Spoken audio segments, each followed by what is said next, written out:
Hey everyone, I hope that you're doing well. I hope that you're doing fresh. Today I'm going to talk about 4 things that you yourself cannot control in a relationship.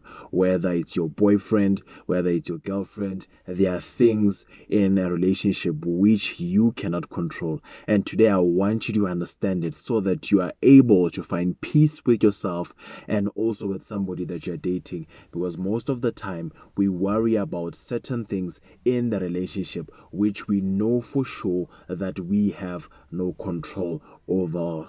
So the first thing that we think that we can control in a relationship, it's cheating.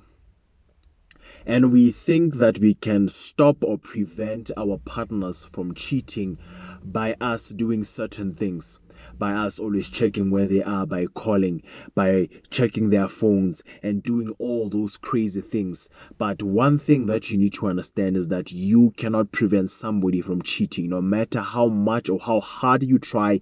It is impossible. If a person wants to be with you, if a person really loves you and really wants to stay in this committed relationship, he will be committed to you and only you. So find peace in understanding that you are not responsible for somebody that cheats, but you are responsible for the actions that need to be taken after you find out that your partner has cheated on you.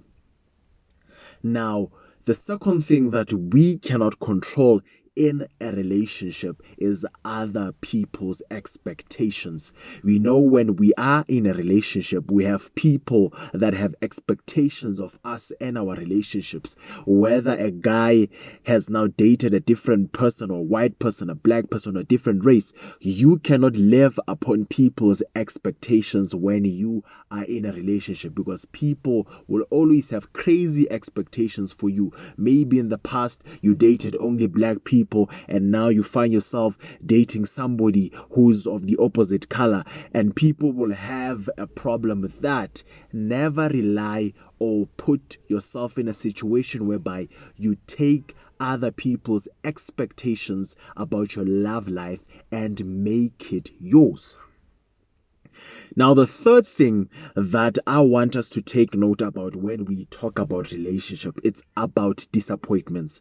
We will always be disappointed most of the time in a relationship because things happen. You can promise dinner, you can promise lunch, you can promise, and things may not go the way that you want things to go. So you need to understand that in a relationship, there'll be times whereby you'll be disappointed, but it does not mean it is the end of the world. It does not mean that person does not love you enough. Sometimes things happen at work, sometimes things happen in the family, whatever the case may be.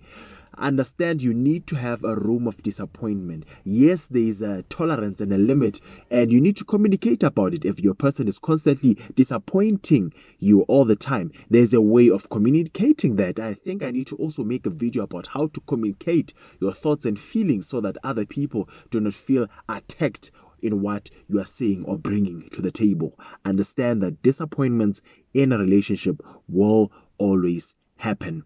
Now, moving on to the last thing, the fourth thing that I want us to understand that we cannot control is compromise. In a relationship, we are going to compromise. And I made a video, I'm going to put it on the link, where I talk about the difference between compromising and sacrifices in a relationship. One thing that you need to understand, and I need to press this issue, that's why it is the last thing that I wanted to talk about today, is that you need to understand at times you will have to compromise. Whether it's your partner or it's you, there is a certain level of compromise that needs to take place in order for the relationship to have a proper and solid direction. Whether it's where you're going to stay, whether it's where you're going to work, whether it's a town that you need to choose, in each and every relationship there is a compromise that needs to be made. Whether you need to let go of some friends that make you to do what? Moving to the first thing, that make you to go cheat. That means you need to compromise and cut them off in order for you to have a healthy and stable relationship. Understand that at times you will have to compromise. Relationships are beautiful. Let us keep them healthy and understand some things we cannot control in a relationship. Thank you very much. Cheers.